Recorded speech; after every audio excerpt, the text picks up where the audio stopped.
Bam, bam, bam, bam, badam, bam, bam, bam, bam, badam, bam, bam, bam, bam, badam, bam. Mami Made! Heute macht die Mami das. Hallo und herzlich willkommen bei Mommy Made. Ich bin die Sarah und hier auf dem Mommy Made Kanal gibt es jede Woche Näh- oder DIY-Tutorials, hin und wieder einen Blick hinter die Kulissen und auch immer mal ein Gewinnspiel. Wenn das etwas ist, woran ihr Freude habt, dann freue ich mich, wenn ihr den Mommy Made Kanal abonniert und das kleine Glöckchen aktiviert, denn nur so informiert YouTube euch, wann immer ich etwas Neues hochlade und dann verpasst ihr nichts davon. Meine Tochter liebt Feen und zwar so sehr, dass sie gerne eine sein möchte. Und da reden wir nicht von einem Kostüm, sondern sie möchte wirklich gerne eine Fee sein. Und ich kann das verstehen. Welches Mädchen möchte nicht Feenflügel haben? Und deshalb habe ich gedacht, versuche ich ihr in diesem Jahr diesen Wunsch bestmöglich zu erfüllen und ein Feenkostüm zu kreieren, das nicht aussieht wie ein Feenkostüm. Wir gehen da also tatsächlich eher schon in Richtung Cosplay und wir möchten gerne Flügel, von denen man nicht sieht, dass sie sich jemand umgeschnallt hat. Dieses Video entsteht in Kooperation mit Dremel. Herzlichen Dank dafür, denn dank Dremel bzw. dank der Werkzeuge von Dremel, namentlich dem Dremel Light und der Dremel Heißklebepistole, ist mir das auch sehr, sehr gut gelungen, wie ich finde. Das Resultat kann sich tatsächlich wirklich sehr sehen lassen. Seht selbst.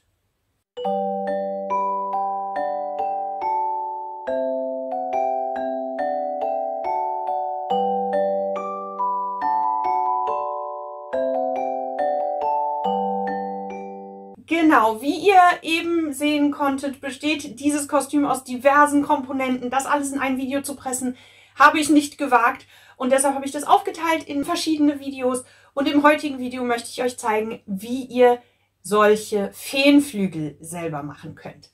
Was ihr dafür braucht, ist Basteldraht in der Dicke 2 mm. Und ich habe tatsächlich auch immer 1 mm dicken Basteldraht da. Aus dem einfachen Grund, dass der, ich zeige das mal kurz an so einem Reststück, sich wirklich sehr, sehr leicht biegen und auch wickeln lässt. Das heißt, ihr könnt mit diesem schmaleren Draht durchaus Konstruktionen aus dem dickeren Draht an Stellen, wo sie verbunden werden müssen, verbinden. Genau. Um den Draht zu schneiden, braucht ihr eine solche Kneifzange und es bietet sich an, auch eine solche Zange da zu haben, von der ich nach wie vor nicht weiß, wie sie heißt, aber mit der man Draht ganz gut biegen kann. Habe ich bei diesem Projekt, weil der Draht, den ich verwendet habe, relativ weich ist, wenig benutzt, aber wenn ihr jemals etwas mit Draht herstellt und spätestens für das dritte Video in dieser Reihe braucht ihr auf jeden Fall sowieso auch eine solche Zange. Dann braucht ihr für die Flügel Zellophanfolie. Ich habe mich für diese hier entschieden, die je nach Lichteinfall rosalich oder grünlich schillert. Die gibt es in verschiedenen Ausführungen, da müsst ihr einfach mal gucken, was euch am besten gefällt. Und dann braucht ihr natürlich eine Heißklebepistole und relativ viel Munition für selbige. Mit relativ viel meine ich sowas wie auf jeden Fall eine Packung, besser sind 2. Ich verwende, wie gesagt, diese Heißklebepistole von Dremel. Namentlich ist das die 940. Dremel hat auch noch 2 andere Heißklebepistolen im Sortiment. Ich habe mich für diese hier entschieden, weil man da das Kabel abmachen kann, was ich offensichtlich schon getan habe, sonst wäre es hier. Da. Das geht relativ leicht, aber nicht so leicht, dass es von alleine passiert, wenn man das nicht möchte. Also ihr könnt das Kabel abmachen an dem Ding. Und das ist deshalb großartig, weil ihr damit natürlich ortsunabhängig auch mal ohne Netzstrom arbeiten könnt. Das finde ich großartig. Davon abgesehen ist es eine Hochtemperatur-Heißklebepistole. Und sie hat, das finde ich ganz toll, hier vorne eine tropfsichere, auswechselbare Präzisions-Heißklebe-Auftragedüse. Genau, mit der man tatsächlich sehr, sehr genau, sehr, sehr präzise auftragen kann und auf der ich jetzt die ganze Zeit so rumkloppe, nur weil dieses Gerät aus ist. Wenn das an ist, macht das bitte, bitte nicht, denn es ist ja eine Hochtemperatur-Heißklebepistole und, ne, erklärt sich von selbst. Da verbrennt ihr euch die Flossen, wenn ihr das macht. Da sind wir aber schon beim nächsten Thema. Beschafft euch für dieses Projekt bitte, bitte Silikon-Fingerkappen. Das ist etwas, was ihr grundsätzlich euch einfach mal anschaffen könnt, wenn ihr jemals etwas mit Heißkleber macht. Und das ist sehr praktisch. Ihr könnt euch die so über die Finger ziehen. Die gibt es, wie ich sie hier habe, in so Fleischfarben und labberig. Da werden sie in der Regel verkauft als sowas wie ein Pflasterersatz. Wenn man sich den Finger geschnitten hat und der Schnitt soll nicht nass werden oder so, dann ist das toll. Es gibt auch Silikon-Fingerkappen, die speziell für Bastelprojekte angeboten werden. Die sind in der Regel etwas fester und etwas dicker. Das gibt dann sicherlich noch ein bisschen mehr Hitzeschutz. Ich persönlich mag das aber, wenn sich diese Kappen anschmiegen und ich meine Finger so benutzen kann wie sonst auch und ich nicht das Gefühl habe, dass da irgendein Fremdkörper drauf ist. Also die hier vergesse ich tatsächlich nach einer Weile, wenn ich die drauf habe. Und das Schöne daran ist, dass ja Heißkleber, wie ihr sicherlich alle wisst, auf so etwa allem auf dieser Welt klebt, gefühlt, aber eben nicht auf Silikon. Deshalb sind solche Unterlagen, solche Klebematten, wie es sie von Dremel und anderen Herstellern eben auch gibt, auch immer aus Silikon. Und deshalb bietet es sich auch an, für alle Bastelprojekte mit Heißkleber eine Silikon-Backmatte unterzulegen. Denn der Heißkleber klebt da dran nicht. Ihr könnt den einfach abpellen. Und der Grund, weshalb wir für dieses Projekt diese Fingerkappen tragen, ist zum einen, dass wir uns nicht verbrennen, wenn wir da dran kommen an den Heißkleber. Und zum anderen, weil wir Heißkleber, der da dran kommt, dann auch einfach so abstreifen können. Und genau das machen wir uns in diesem Projekt sogar zunutze, denn wir wollen unsere Drahtkonstruktion mit Heißkleber ummanteln. Und wenn der etwas abgekühlt ist, aber noch nicht ganz fest und ihr solche Fingerkappen besitzt, dann könnt ihr den Kleber noch ein bisschen formen und noch schöner um den Draht anpassen. Und das ist eine tolle Sache. Alle Produkte, die ich heute hier verwende, verlinke ich euch wie immer in der Infobox. Und jetzt zeige ich euch, wie ihr DIY-Feenflügel herstellen könnt. Viel Spaß! Ich habe als erstes mit meiner Tochter zusammen festgelegt, wie groß die Flügel werden sollen, welche Form sie haben sollen und welche Maserung. Inspiration dazu, wie solche Feenflügel überhaupt aussehen können, habe ich mir vorher im Internet gesucht, über die Google-Bildersuche und Pinterest. Von dem, was ich so sehe, habe ich jetzt quasi 3 Optionen. Die eine ist, in Richtung Disney zu gehen, zu sagen, okay, ich mache hier Tinkerbell oder eine von diesen Disney Fairies. Da gibt es von Disney selbst sogar ein Flügel-Template, wo man dann selber die Linien reinmalen kann. Und es gibt natürlich für so bekannte Feen wie die Tinkerbell gibt es natürlich auch fertige Templates, wo man sich dran orientieren kann. Und ansonsten ist das bei Fabelwesen ja so, dass jeder so ein bisschen sein eigenes Image davon hat, wie so Flügel aussehen. Also ich bin bei Feen gedanklich wahlweise bei Flügeln, die eher so in Richtung Dragonfly, sag schon, Libelle. Libelle heißt das Ding auf Deutsch.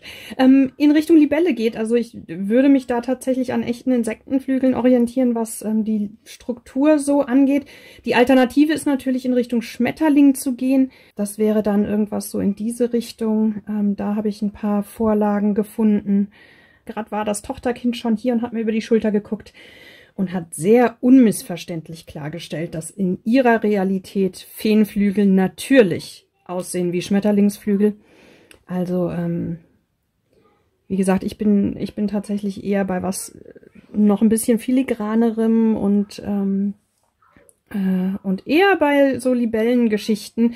Aber da muss ich dann für mein eigenes Cosplay vielleicht irgendwann mal ran. Aber das Tochterkind möchte gerne in die Richtung Schmetterling und deshalb wird das so in diese Richtung gehen. Ach so, genau, meine Sammlung hier auf Pinterest, wo ich mir die Sachen gemerkt habe, Inspiration, wie das aussehen kann. Da sind, wie gesagt, auch echte Insektenflügel dabei. Also wer damit irgendwie, wen das triggert, der darf da nicht drauf gehen. Ich orientiere mich bei solchen Dingen immer wirklich sehr, sehr gerne an den Dingen, die es da draußen in der Natur gibt. Deshalb findet ihr hier natürlich auch Insektenflügel und auch Zeichnungen von deutlich talentierteren Menschen, als ich das hier bin. Genau, das Board werde ich euch, wenn das Video online gegangen ist, dann natürlich auch freischalten. Im Moment ist das noch geheim, denn ihr wisst ja alle noch nicht, dass ich Feenflügel mache. Genau. Wenn euer Flügeldesign soweit steht, kommt als nächstes die Drahtkonstruktion. Das heißt, wir legen uns unser Design hin und nehmen uns unseren Basteldraht und legen jetzt einmal diese ganze Form mit Draht aus. Wichtig an der Stelle ist, dass wir beide Flügel, die wir kreieren werden, ja hinterher an irgendeiner Stelle miteinander verbinden müssen.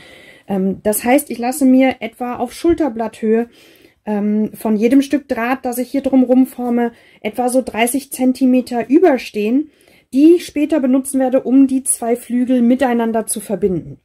So, wenn ihr jetzt vorhabt, einfach nur Flügel zu machen, die ihr hinterher mit Riemen ausstattet, damit eure Kinder sich die über die Schultern anziehen können und auch ausziehen können, dann ist es relativ egal, auf welcher Höhe das hier stattfindet. Ich wollte gerne, dass man hinterher keine Riemen an den Flügeln sieht, denn bei so einer Standardfee sieht man auch keine Riemen, wenn die ihre Flügel anhat. Die hat die einfach. Und im Cosplay ist es üblich, Flügel so anzubringen, dass man hinten eine Konstruktion hat, die man wahlweise in eine Corsage oder eben in ein Kleid steckt. So, aus genau diesem Grund wird meine Tochter als Fee ein Trikot tragen, denn die war mir jetzt noch ein bisschen zu klein für eine Corsage. Das heißt, ich habe sie vorher hier dran gelegt und beim Kreieren dieses Flügeldesigns habe ich mir hier Markierungen gemacht, wo ihr Balletttrikot hinten endet und wo für mich die Halterung angebracht werden muss, die ich hinterher in diesem Trikot versenke. Bei einem Erwachsenen wäre das, wie gesagt, eine Corsage oder ein Kleid-Oberteil. Falls ihr das ähnlich machen möchtet, markiert euch das also vorher. Wenn ihr euer Flügelschnittmuster, nenne ich es immer noch, weil ich so aus dem Nähen komme, wenn ihr euer Flügeldesign kreiert und macht euch hier die Markierung und lasst dann an der Stelle, wie gesagt, immer ein bisschen Draht rauslaufen. So, weil ich jetzt davon ausgehe, dass sich diese fertige Flügelkonstruktion, wenn ich sie mal gebaut habe, nicht mehr so ganz leicht transportieren lässt und ich dann im nächsten Schritt schon direkt mit meinem Heißkleber anfange, lege ich mir jetzt schon Backpapier hier drauf. Ich habe bewusst meine Flügelvorlage mit einem dicken Stift gemalt, den ich dann eben auch durch dieses Backpapier hindurch sehen kann. Das ist auch so ein bisschen davon abhängig, wie viele Zwischenlinien ihr macht. Ich kann das nicht alles aus einzelnen Drahtstücken formen, sondern da werden ein paar kurze Stücke dazwischen sein, die ich eben an diesen Knotenpunkten mit Heißkleber befestigen muss. Und das mache ich später sowieso alles auf Backpapier und deshalb bringe ich mir das jetzt schon an. Und dann muss ich nachher nichts mehr transportieren. So. Washi-Tape da zu haben, ist generell auch eine gute Sache, denn wenn euer Draht ein bisschen störrisch ist, dann könnt ihr den an bestimmten Punkten damit ein bisschen fixieren. So, also ich fange an der Stelle an, wo meine Markierung ist, wo ich die Flügel verbinden möchte. Und da platziere ich mir mein Washi-Tape und dann forme ich mir hier, ich hatte damit schon ein bisschen angefangen, meinen kompletten Flügel aus. Bam, bam, bam, bam, badam, bam, bam, bam, bam, badam, bam, bam. Bam, bam, badam, bam. An Stellen, an denen Drahtteile parallel laufen, könnt ihr die auch ein bisschen umeinander wickeln. Das macht das Ganze ein bisschen stabiler. Bam, bam, bam, bam, badam, bam, bam, bam, bam, badam, bam, bam, bam, bam, badam, bam. Und an meinem Anfang angekommen mache ich genau das Gleiche. Zwirbel das Endstück hier um den Draht, der da schon ist. Und lasse das hier rauslaufen. Um den Rest kümmere ich mich später. Bam, bam, bam, bam, badam, bam, bam, bam, bam, badam, bam, bam, bam, bam, badam, bam. Bam, bam, bam, bam, badam, bam, bam, bam, bam, badam, bam. Bam, bam, bam, badam, bam. Bam, bam, bam, bam, badam, bam. Bam, bam, bam, badam, bam. Bam, bam, bam, badam, bam. So, ihr Lieben, und wenn eure Flügelkonstruktion soweit fertig ist, wie meine jetzt hier, dann guckt ihr, dass die möglichst flach liegt. Und jetzt wird es richtig spaßig, denn jetzt möchten wir diese komplette Flügelkonstruktion mit Heißkleber ummanteln, damit das Ganze eine flügelartige Aderstruktur bekommt, ein bisschen mehr Stand bekommt und hübsch aussieht. Das heißt, ihr schaltet jetzt eure Heißklebepistole ein, legt euch ein bisschen Munition bereit, denn davon werden wir einiges brauchen. Wie viel genau, kann ich euch sagen, nachdem ich dieses Video aufgezeichnet habe. Und dann zieht ihr euch bitte besagte Silikonfingerkappen an. Auf welche Finger ihr die macht oder nicht, überlasse ich dabei euch. Ich ziehe mir die immer auf Zeigefinger, Ringfinger und Daumen. Das sind die, mit denen ich tendenziell am ehesten Sachen anfasse. Und wenn ich die beschützt habe, dann ist eigentlich alles fein. Wer ganz sicher gehen will, zieht sich die natürlich auf alle Finger. So, und wenn eure Heißklebepistole soweit einsatzbereit ist, dann fangt ihr an, mit selbiger alle diese Drahtlinien einmal mit Kleber nachzuzeichnen quasi.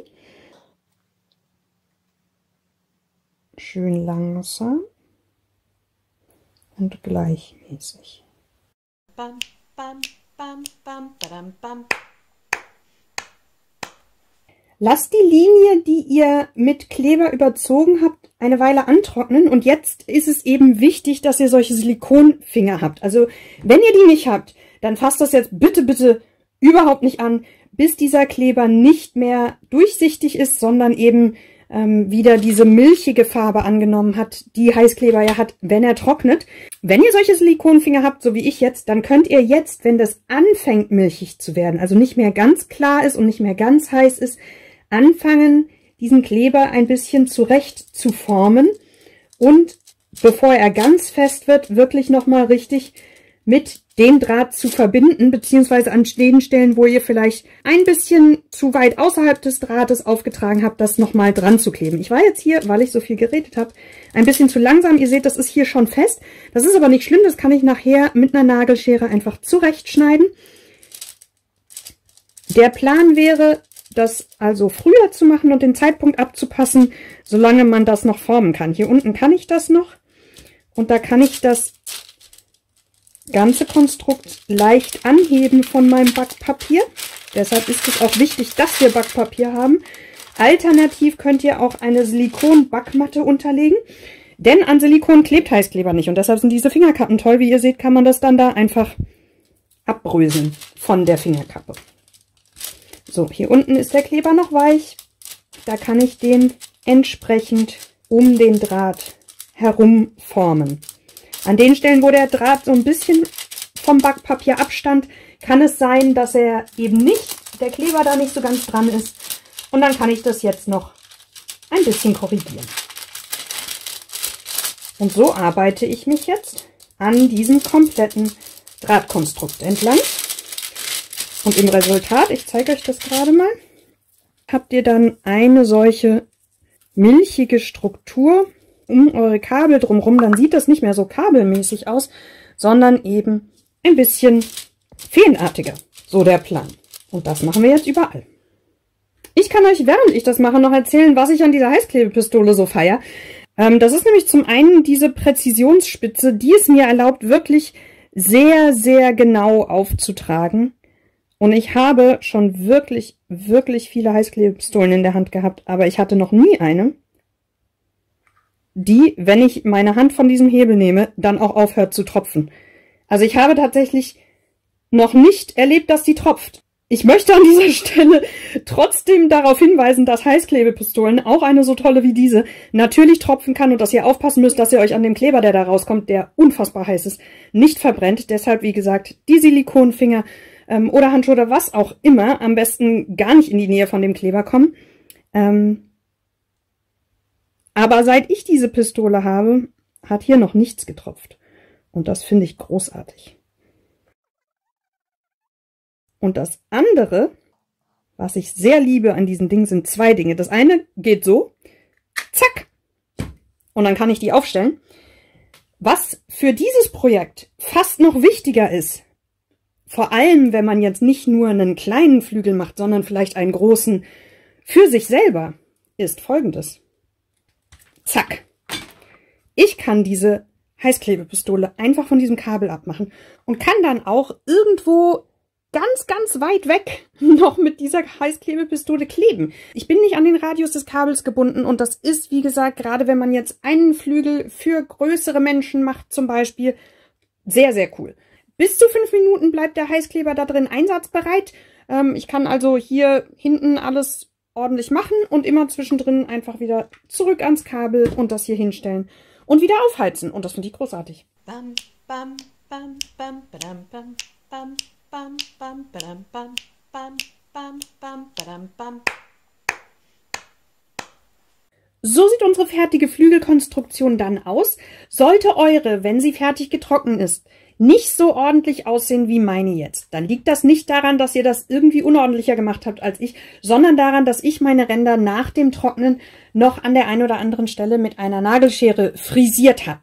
Das wäre also mein Tipp an der Stelle. Solltet ihr nach dem Trocknen feststellen, dass es an der einen oder anderen Stelle irgendwie ungleichmäßig aufgetragenen Kleber gibt, dann könnt ihr den einfach mit einer Nagelschere zurückschneiden. Jetzt können wir unseren Flügeln ihre schillernde Flügelstruktur verleihen. Dafür drehe ich mir meinen Flügel um, also ich habe den auf der Seite liegend beklebt und drehe ihn um, dass die Seite oben liegt, die vorher unten lag, denn auf der Seite ist der getrocknete Kleber so ein bisschen flacher. Ich finde die andere Seite schöner, deshalb möchte ich, dass man die, auch wenn ich fertig bin, noch sieht. So, und auf diese Seite lege ich mir jetzt mein grob zugeschnittenes Zellophan. Das ist leicht statisch und klebt dann hier schon so ein bisschen fest. Da müsst ihr ein bisschen gucken, dass ihr das so hinlegt, dass alles bedeckt ist. So, und ich habe mich entschieden, dieses Zellophan an der Flügelkonstruktion festzubügeln. Dafür lege ich mir Backpapier oben drauf und bügel da gleich drüber. Es gibt verschiedene Möglichkeiten, das zu tun mit dem Zellophan. Ich habe auch verschiedene ausprobiert. Das hier führte zu dem Resultat, das mir am besten gefallen hat. Ihr könnt alternativ einen Embossing-Föhn verwenden, um das Zellophan anzuschmelzen und mit der Konstruktion zu verbinden. Wenn ihr das macht, macht da vorher auf jeden Fall den ein oder anderen Test. Probiert das an einem kleinen Teststück aus, so wie ich das hier gemacht habe. Ich habe hier zum Beispiel ausprobiert, wie nah ich mit diesem Heißluftföhn an das Zellophan dran kann, bevor das anfängt so sehr zu schmilzen, dass da Löcher entstehen. Das ist natürlich auch was man als Stilelement nutzen kann bei solchen Flügeln. In meinem Falle möchte ich keine Löcher drin haben, deshalb ist es wichtig, wenn ihr mit einem Heißluft- oder Embossing-Föhn eben arbeitet, zu wissen, wie nah ihr da dran könnt, wie lange ihr draufhalten könnt, bevor das Zeug schmilzt. Mir war das ein bisschen zu riskant und zu unsicher, deshalb wähle ich diese Bügelvariante. Eine weitere Option wäre, vorher mehrere Schichten Zellophan zwischen Backpapier aufeinander festzubügeln. Dann erhaltet ihr eine deutlich stabilere Folie, die ihr dann aufbügeln könnt oder anders, wie gesagt, nochmal anbringen könnt an eure Flügelkonstruktion. Das gibt dem Ganzen dann ein bisschen mehr Stand, sieht allerdings auch weniger filigran aus, wie ich finde. Ich gehe jetzt hier einfach vorsichtig mit meinem vorgeheizten Bügeleisen über dieses Zellophan drüber und warte, bis sich das mit der Struktur verbindet. Auch das empfiehlt sich vorher ein bisschen auszuprobieren, dass ihr wisst, wie heiß das jeweilige Bügeleisen sein muss. Jedes Zellophan reagiert ein bisschen anders auf Hitze, schrumpft ein bisschen mehr oder weniger ein. Ihr könnt natürlich zwischendrin immer mal gucken, wie sich das so darstellt. Ihr wollt natürlich auch den Heißkleber nicht komplett schmelzen. Also da lieber vorsichtig und lieber ein paar Mal mehr drüber gehen, als einmal zu lang an einer Stelle gewesen und es hinterher bereut. Bam, bam, bam, bam, badam, bam. Schneidet euer so angebrachtes Zellophan jetzt an den Rändern des Flügels knappkantig zurück und bügelt dann vorsichtig diese restlichen Ränder um die Kante herum, indem ihr wieder Backpapier auflegt und mit eurem Bügeleisen vorsichtig am Rand entlang das Zellophan noch um die Ecke bügelt. Bam, bam, bam, bam, badam, bam. Und damit ist euer erster Flügel fertig. Ihr könnt natürlich auf der anderen Seite auch nochmal Zellophanfolie aufbringen, wenn ihr das möchtet. Ich persönlich finde es tatsächlich eben sehr, sehr schön, wenn man hier diese Aderstruktur sieht bei den Flügeln. Deshalb finde ich es am hübschesten, wenn man nur eine Seite mit Folie hat. Stabiler ist es natürlich, wenn man das von beiden Seiten aufbringt, das Zellophan, oder eben eine kräftigere Folie. Allerdings schillert es dann nicht mehr ganz so schön und ist auch nicht ganz so filigran wirkend. Mir persönlich gefällt es so am besten, aber das ist natürlich komplett euch überlassen. Jetzt braucht ihr nur noch euren zweiten Flügel und dann zeige ich euch, wie wir dieses Projekt abschließen. Wenn beide Flügel soweit fertig sind, müssen wir die beiden miteinander verbinden. Dafür müssen wir natürlich wissen, wie weit die auseinander oder wie nah sie aneinander stehen sollen. Ich habe, um das rauszufinden, meine Tochter auf meine 2 Flügelmuster draufgelegt und dann an der Stelle, wo ich mir vorher die Markierung gemacht hatte, wo ihr Balletttrikot anfängt, also wo diese Konstruktion in dem Kostüm verschwinden soll, dort dann, als sie drauf lag, den Abstand zwischen den beiden Flügelmustern gemessen. Noch einfacher ist es, haben wir später festgestellt, wenn ihr euch an den Schulterblättern orientiert. Und zwar messt ihr einfach den Abstand zwischen der einen Schulterblattkante unten, also den echten Flügelchen, die wir so haben, und der anderen Flügelblattspitze unten. Das kann man nämlich dann so als Orientierung sehr, sehr gut nehmen. Das funktioniert gut und das kann man zur Not auch eben an sich selber ausmessen. So. Und dann lege ich mir meine beiden Flügel so weit auseinander, wie ich sie brauche. In meinem Falle sind das an dieser Stelle, wo der Draht rauskommt, 14 cm gewesen. So, und jetzt muss ich die irgendwie verbinden. Wenn ihr diese Flügel für Kinder herstellt und gerne Riemen anbringen möchtet, oder wenn ihr für euch selber gerne Riemen anbringen möchtet, dann reicht es, wenn ihr diese 2 Drähte einfach so miteinander verkoppelt, dass da eine Verbindung besteht. Und dann würde ich für Riemen tatsächlich hier oben etwas drum wickeln, da einen Riemen drum wickeln und den dann von hier über die Schulter nach vorne führen, dann unter der Achsel durch, nach hinten und hinten am Rücken schließen. Ich möchte, wie gesagt, gerne ein Flügel-Cosplay-Kostüm haben, an dem man keine Riemen sieht, das möglichst echt aussieht.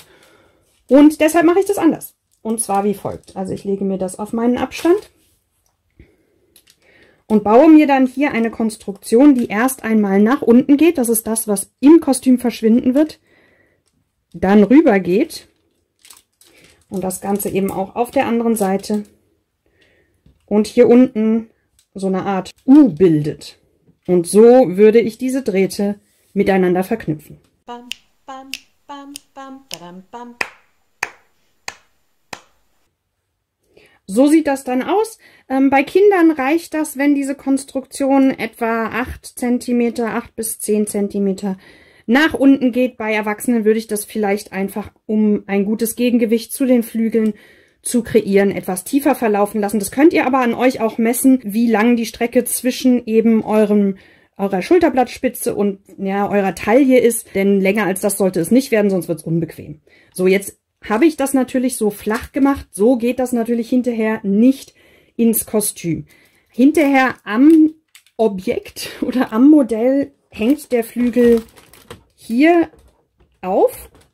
Und dieser Teil des Flügels, der liegt am Rücken auf. Deshalb brauchen wir da auch keine Verbindung. Das hält sich in der Regel so. Das hier verschwindet im Kostüm und dann muss der Rest natürlich nach hinten gebogen werden im 90-Grad-Winkel.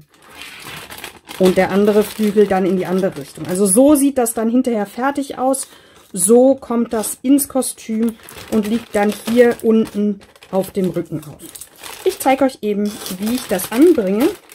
Sobald ich noch eine letzte Sache getan habe, nämlich das hier noch mit Vlies oder irgendeinem kuscheligen Stoff zu entwickeln. Denn Draht ist in der Regel kalt und ganz gerne an den Enden auch pieksig. Ich möchte aber, dass es bequem ist. Das heißt, nehmt euch irgendwelche Stoffreste, irgendwas, was kuschelig ist, umwickelt den Draht damit es nicht unbequem ist. Solltet ihr nicht im Besitz von Stoffresten oder irgendetwas sein, das ihr da drum rumwickeln könnt, weil ihr halt selber nicht aus dem Nähen kommt und deshalb sowas nicht standardmäßig rumfliegen habt, dann nehmt euch so ein Kabelklebeband, ein Packband, irgendwas, Panzerband, irgendwas, was gut hält und umwickelt den Draht damit nichts piekst. An der Fee steckt man jetzt für diese Konstruktion einfach hier hinten ins Trikot. Und jetzt kann man hier noch nach Wunsch den Winkel verändern, also die Flügel entweder weiter nach außen klappen oder weiter nach innen, wie einem das beliebt. Und bei Erwachsenen reicht es tatsächlich, also muss man kein Trikot haben, sondern hat man dann wahlweise eine Corsage oder man kann dieses Konstrukt natürlich tatsächlich auch einfach hinten in den BH reinschieben. Auch das geht.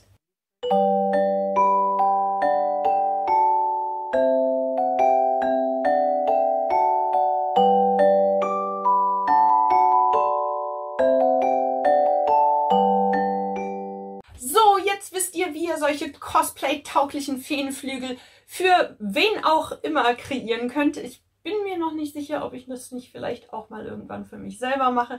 Wenn euch dieses Tutorial gefallen hat, dann lasst dem Video doch bitte, bitte ein Däumchen da, da freue ich mich sehr drüber. Ansonsten geht es hier auf dem Kanal, wie angekündigt, weiter mit den restlichen Feen-DIYs. Auch die sind in Kooperation mit Dremel entstanden, namentlich mit dem Dremel Light. Und was es damit auf sich hat und wie das alles geht, seht ihr in den nächsten Videos hier auf dem Mommymade YouTube-Kanal.